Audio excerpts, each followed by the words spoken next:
But the Yazidis are a Kurdish religious community who have been persecuted by ISIL forces in Iraq. Thousands of Yazidi girls and young women are held captive by them, many as sex slaves. And those who have managed to escape are left deeply traumatized with little or no psychological help. CCTV's Kate Parkinson has more from Dohuk in northern Iraq.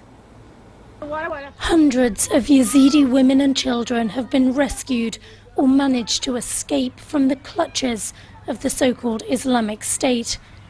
In this camp in northern Iraq, they tell harrowing stories of rape and torture and of people still missing.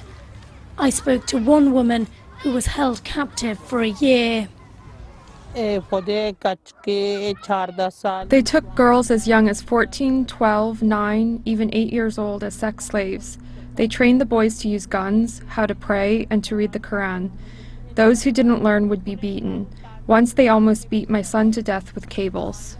She escaped, but her son and 2 teenage daughters had been sold on and are still being held captive. I expect I will die and never see my children. Sometimes when I'm alone, I want to kill myself. I'm so upset for my children. Dr. Taib is overseeing the psychological treatment of hundreds of victims.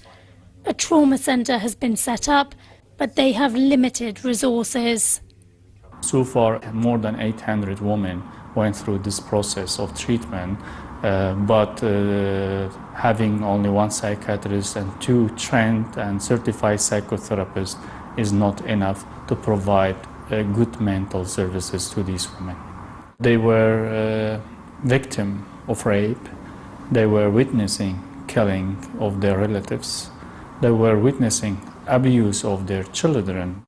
The United States says the atrocities committed by the Islamic State against the Yazidis are acts of genocide, but that means very little to the thousands of traumatized people surviving in makeshift camps, or to those who are still being held captive by ISIS militants. Kate Parkinson, CCTV, near Dohuk in northern Iraq.